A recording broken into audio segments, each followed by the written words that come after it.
Hi, everyone. Welcome to another Clean Machine Live. My name is Geoff Palmer. I'm the CEO and founder of Clean Machine.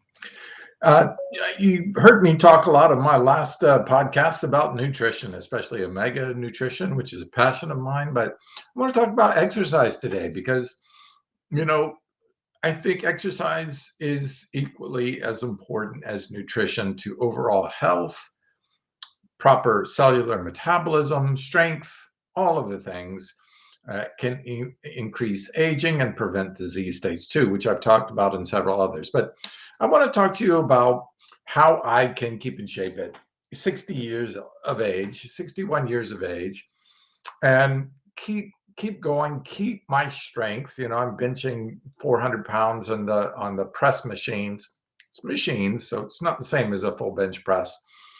But still, I can do 300 pounds in bench press for reps. How can I do this at 61 years of age without any drugs, without any help from any things? Obviously, the products behind me definitely help. That's why I created them, to help people get better results in the gym or whatever exercise you're doing, or better performance results if you're into athletic sports or competitive sports. But let me talk to you about why I choose my specific exercise routines that I do. Okay. It's a variation of exercise routine. So every couple of weeks, I actually change up my exercises. Why? Okay. So my three tenets for health and fitness are: one, intensity. That's why I named our pre-workouts supplement Intense, because the level of intensity you put into something is how well your body responds to that intensity, responds to that stress. So the more intensity you put into your workout, whether it's yoga, if you hold that pose for a while, if you really stretch that pose, you're going to perform better in yoga. Even so, same with training. Why athletes train all the time? Because the more intensity you put into it, the better the muscles respond, the better the whole body responds to being adapting to be able to respond to that stress even better. So intensity, number one; consistency, number two. You have to be consistent, because repeating that same stress or stress to the muscle will say, all right, it wasn't just a one-off thing where you did it and you're not going to do it again. Then we don't have to adapt to it. It was just a one-off. But if you keep doing that over and over, the body says, no, you're going to be doing this on a regular basis. We need to adapt your physiology, your muscles, your tendons, your heart rate, your breath rate. All of these need to adapt to be able to handle this stress, this particular stress, on an ongoing basis. Okay. And then, of course, third is nutrient density. And we'll save that for other videos, because nutrient density is what I key on, whether it's protein and essential amino acids, or essential fatty acids like omega-3s and omega-6, or essential nutrients, micronutrients, and even phytonutrients like polyphenols and fiber. Okay, so you got those two, but with intensity, you can increase your intensity in exercise a lot of different ways. And if you're consistent does not mean being repetitive, because here's the catch. If you go into the gym or whatever it is, if you go into the gym, let's just use the gym as an example, but it applies to all different types of exercises. If you do the exact same thing each time you go into the gym, the body will adapt to that same stress and then stop. Then most people refer to that as a plateau. Sorry, let me turn off my phone. Okay. So that's a plateau. So you want to be consistent in working out regularly. That means 4 to 5 times a week, if you can get it in, if that's possible, but not doing the same exercises regularly. Now that's where it gets a little interesting. So you want consistency without being repetitive, not doing the same thing, not doing the curls and the tricep, not doing the same thing every time. So how can you change that, and why should you change that? Okay, there is an adaptive response. So if you have a new exercise, your body has to adapt to that stress. And if you change it again in 2 weeks, your body has to adapt to that stress. So you're keeping the adaptation process changing constantly. And with that change, the body has to change the way its metabolism works, change the way it responds to that stress. This keeps the body in adaptive response mode. Okay. So why is that? Well, a while ago, I was working for another company, another sports nutrition company, and wrote this book, HSP Active. HSP stands for heat shock protein. So heat shock protein is not a protein that we eat or a protein that we use for building muscle. It's an actual protein, looks like a big ball of yarn, messy yarn. And it actually is called a functional protein because it's a protein that is in every single cell of our body and every single cell of every organism. And it's a protein that helps, it receives the information from the outside of the cell of what type of stress it is. So it can be mechanical stress, which is working out. It can be heat stress, which is where heat shock protein originally got its name from, although heat shock proteins should be now called adaptive response proteins. Because they can adapt to cold or heat, they can adapt to stress, they can adapt to toxicity, they can adapt to sleep deprivation. So there's all kinds of ways that the body adapts, and we have different HSPs or heat shock proteins that will help with that adaptation process. So when you change the adaptation, you reactivate those heat shock proteins to say, okay, let's build stronger cells for that reason. Let's build stronger cells for that reason. All right, now getting back to why keep changing your workouts. So one, you're stressing the muscle differently, and therefore the body has to adapt and keep that adaptive process going.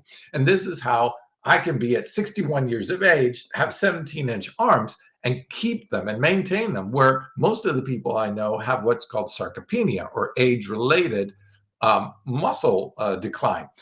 I don't think it's age-related at all. Obviously, it's not with me. I have more muscle than I did when I was in my 30s. And the reason being is because I use this style of adaptive training. Okay. The other thing important, because some people will say, well, I've read this study and I've read that study saying that adaptive training or cycle training or whatever isn't any more effective. For me, it's more effective, not even for those reasons, because it keeps my exercises fresh. What am I doing this week? And number two, it keeps my mind-body connection going. So this is where I get really excited, because I like to focus really intensely in my workouts. And I get a really great workout. I activate all these endorphins. I improve my mood. I come out buzzing with ideas. When I'm driving home from my workout, just the blood is flowing, all the endorphins are going, dopamine's in my brain. I'm just feeling good. No depression, no worries about things. I start coming up with amazing ideas, and I've got some great ones coming out for new products coming your way this summer. But all those activations happen because I'm stimulating the body in a new way. That novelty, our brain seeks novelty. What's new? What's new? So I keep changing my workouts. All right. This also helps be whole adaptive, because if you train your muscle one way, like you're doing bench press, you're doing a lot of bench press, that depends on your front delt, right? You've got three delts: your rear delt, your medial delt, and your front delts. So when you do a lot of bench press, you're using almost entirely your front delt. Well, I see these guys with these overbuilt front delts all on the front, but nothing, hardly anything in the back there, because they're underutilizing a sector of their shoulder muscles, because they're only focusing on specific things. By changing up these exercises, you're putting different stress on different parts of the muscle, so the muscles look more full, more round, they're more complete. You gain more muscle, and the more muscle you have, the more energy you're burning, so it'll keep you leaner during the time. So this type of adaptive or changing up your workouts regularly can really help you achieve a better overall physique. That'll, more importantly, I think, especially if you're aging, is to keep the full muscle, all the small stabilizing muscles, all the different muscles, because you're engaging them with different exercises that stress different parts of the muscles differently. So you can do this in a whole bunch of different ways. It's not just adding weight, because you can't just keep adding weight forever. Obviously, there's a limit to how much people can lift, period. Especially without the use of drugs, which I don't do drugs. That's why I named my company Clean Machine. All right. But this adaptation process can be kept fresh. Your mindset can be kept fresh. Your body can get more built, and you can actually strengthen the tendons that support your muscles. Remember, muscles will adapt much faster than tendons. Tendons take a lot longer to adapt. So if you do an exercise and you do a new exercise that you've never done before, some of those smaller muscles that you haven't been working out because you're not changing your workouts regularly, those can say, hey, wait, that's too much weight for me. But the bigger muscles are saying, no, I can do that. I can lift that weight. Pop. And there goes one of those small muscles. That's where you get injury. Or even worse, pop. There goes a tendon, because that tendon wasn't able to handle that stress. The muscle can handle more stress, more weight than the tendons can until they adapt. So give yourself time for your tendons to adapt when you're training this way. So starting out with medium to lighter weights, and before you get into heavier and heavier sets with this, allow your body to adjust over time. That's why I love this set. So it's a 5-phase set that I incorporate. So in the first one, I'll do volume. So volume training includes lower weights, higher rep range. All right. So I'll do 5 by 20s. So I'll do like dumbbell bench press. I'll do 5 sets of 20 reps. So it has to be a weight that you can complete 20 reps and that you can complete 5 sets of them. Remember, your rest is going to be a little bit different. By the first week, you're going to be huffing and puffing. You're going to be breathing hard and probably sweating.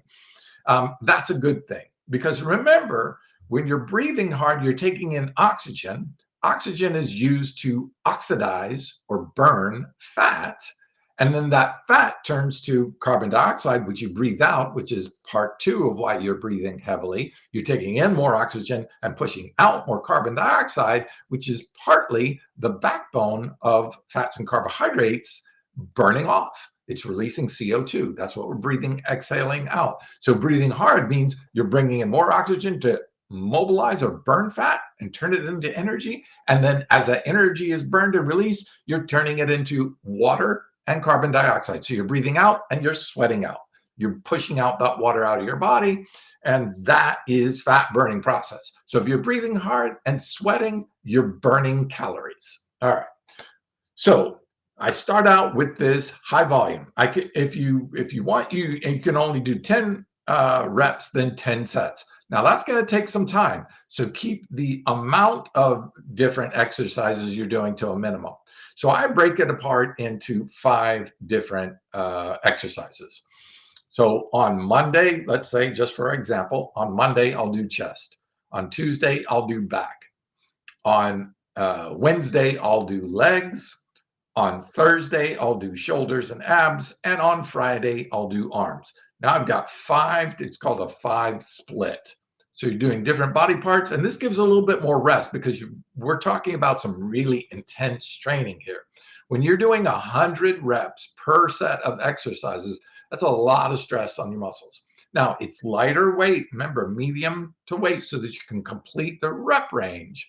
But once you do that high volume, you're also triggering the body to store more glucose or glycogen in the muscle cells. Now, when you get to the heavier reps, you're going to have so much energy, and your strength is going to be able to max out those heavy reps. So each one of these different phases is setting you up to perform better with the other phases. So starting out with volume training, 5x20s or 10x10s. And then go into heavier training. This is adding a little bit more weight.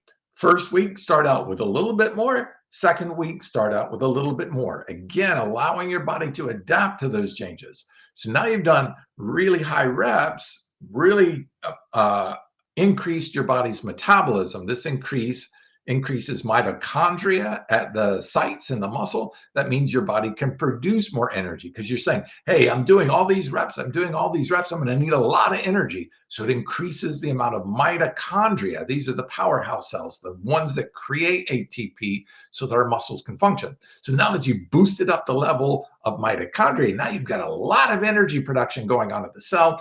Now you're going to shrink down those to 6 to 8 reps.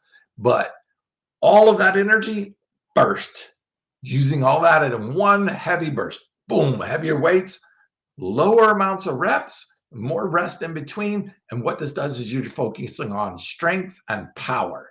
Okay, so one, you've focused, the first one on volume, you're focusing on just how much capacity can your body handle as a stress. And now it's burst strength. Okay, number 3, TUT. Just remember King Tut.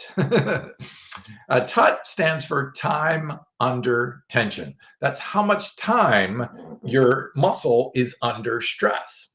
So mostly when people work out, and I'm going to show you just as an example, mostly when people work out like doing bicep curls, they'll pull the muscle up and then they'll just let the weight fall. So when the weight is falling, the muscle's not under stress at all. And only when you're bursting up is the muscle under stress. And then momentum or inertia is carrying the weight. And actually at the top of the rep, your muscle's no longer in stress. So you've got, just a burst part and then momentum. So you're not a lot of time under stress during that rep. Now, if you slow down that rep to a 3 count, 1, 2, 3, squeeze. Oh, now it's under stress for a whole bunch of times. And then lowering it, 1, 2, 3. Oh, you're going to feel a burn like you've never felt. You do this 3 count with a squeeze and a full contraction. So remember FROM, where you're coming from, full range of motion. So if you got that full range of motion, that means your muscle is under stress, squeeze, stress, all the way down. Now you've just, see, time under tension is 1. Oh, that's it. That's all the time under tension. And you relax. Okay, you got 1 second of time under tension, the muscle under stress. Now, 1, you're stressed. 2, stress. 3, stress. 4, stress. 5, stress. 6, stress. 7, stress. 8, stress. You can get 8 or 9 times the amount of stress on the muscle just by doing sets with slow tempo. I call them super slows. Many people just call them slow tempo movements. There's lots of different things for this. But this is a different way to increase the amount of stress or the type of stress on the muscle to get the muscle to keep responding. So when you've done volume, it's like rep after rep after rep. Hey, man, I need to build up endurance. Then power and strength with heavier weights. 3, now it's a different type of endurance, long-term stress, not high volume stress, long-term stress. So time under tension. And then 4th is a way to really maximize the stress after you've done all these 3 different types of stress. The 4th different type of stress we're going to talk about that I do is what's called drop sets or supersets. So you start out with a decent weight that you can get 5 to 6 reps out of. That's heavy. Then you drop the weight a little bit more and do more reps until you can't do them, and then do more reps, and then you keep dropping the weight.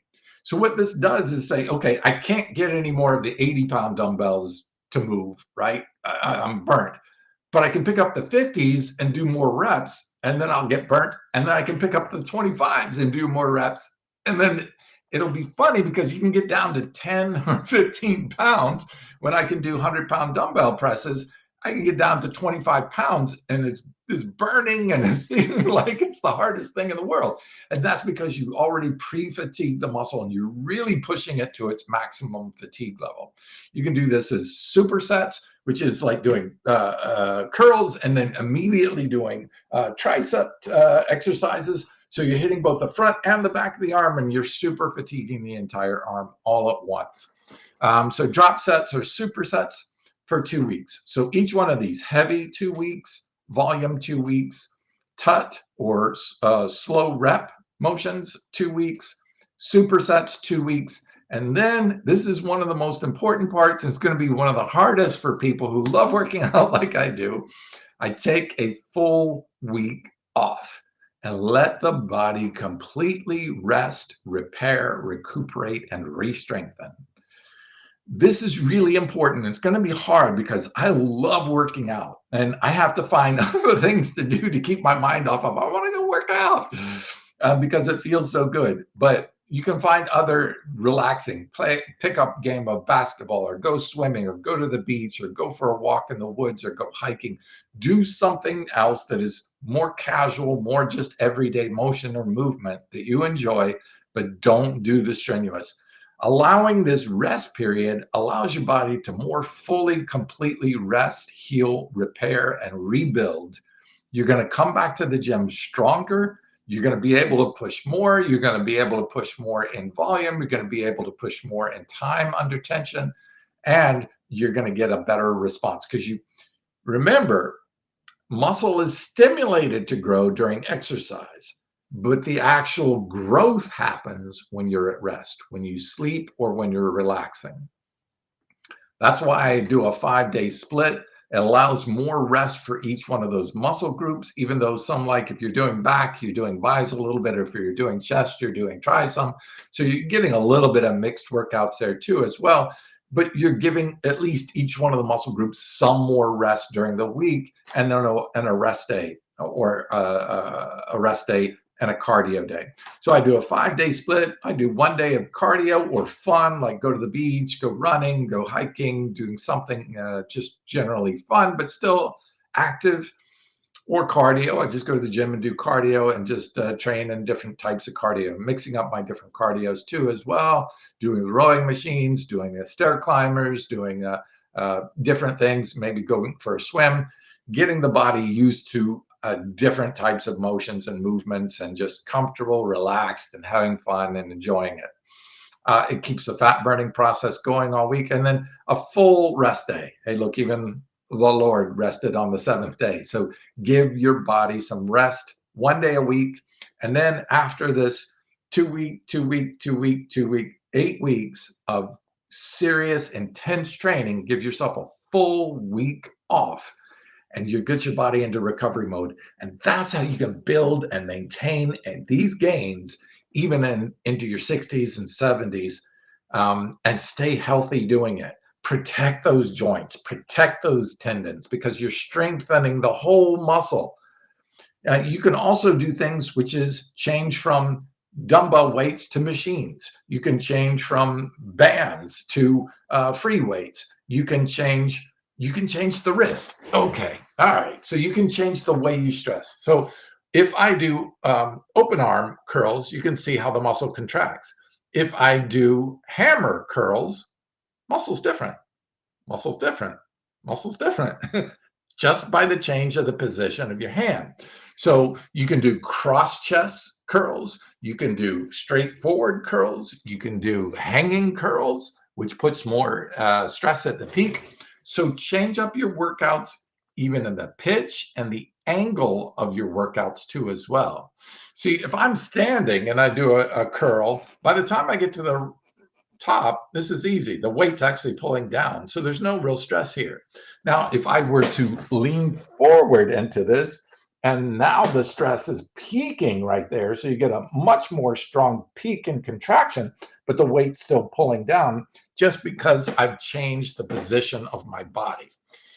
Or you change the position of your hand, the pitch of your hand. So doing different exercises, some on machines, some on free weights, some on cables, even body weight positions, like if you're doing pull-ups for back or whatever, all of these different compound movements and changes, slight changes to the movements, making sure you're getting all the different muscle groups, small stabilizing muscles, and also strengthening and strengthening the tendons. This is really important because then this will help you when you do want to do heavy weights. Your body will be well prepared, your tendons will be prepared to handle those types of stresses. Even if I've been working out for almost 35 years. Since I was a swimmer in high school, I started weightlifting. And here I am at 61, and I'm still loving weightlifting and still benching really good solid weights too. That's what I want for you. Obviously, the nutrition is key, which is why I make the supplement line so that you can get the nutrition that your body needs for this type of intense training, but you can also maximize your results. Look, I work out 30 to 45, sometimes an hour, 5 days a week in the gym. I see the same guys in the gym and I'm getting results and I'm increasing my weights and they're staying exactly the same. They're coming up to me and saying, "What are you using?" And it's not what I'm using, it's the way I'm training. And I really want to help more people learn to get connected to their body. When you change your workout, you will feel different. You will feel soreness in places you haven't felt before. This gets the mind and the body connection. Hey, when I do that motion, I feel that motion. Because if we're going in the gym doing the same thing every day, our brain tunes out and says, "Yeah, I've done this before. I know what I'm doing, blah, blah." And then you get lazy and you get bad in your movement, you get bad in your form, your brain just tunes off or starts thinking about what's in your ears. Oh, there's a good song. Hey, there's a interesting looking person, and then you're just tuned out. If you are doing an exercise, it's different. It's like, oh, I got to pay attention to this. This is different. Oh, wow, that feels different, or that's tiring me out, or maybe I need to adjust the weights. This will keep you in the zone. It will keep you focused. And when your mind is focused on something, your mind will send a better response than if your mind is just tuned out or just listening to music and not paying attention to what you're doing. It's going to help you avoid injury. It's going to help you improve your results, and it'll help you prevent injury. All of those things are really important, and even more important as you get older. Don't make mistakes that you pay for the rest of your life just because you're not paying attention to doing adaptive style training in the gym. Well, I hope this is valuable to you. If you did, please give it a thumbs up. Please give it a like. Leave some comments. If you have questions about the training, just leave it in the comments below. I will for sure answer them. And let's get this information out there so more people can get better results in the gym. Obviously, nutrition is important. So keep that nutrient density, keep your intensity, and keep your consistency without being repetitive so that your body can stay in adaptive training mode and keep giving you the results you're looking for in the gym. Thanks for joining me. We'll be back with a really cool guest, Robert Cheek. Yes, the Robert Cheek, the who I call the godfather of vegan bodybuilding. He was one of the first vegan bodybuilders out there, vegan bodybuilding champion. Now he's become a prolific author. I think he's got 5 books to his name already. Wonderful guy. He's going to be joining us next week. So tune in next week for a great conversation with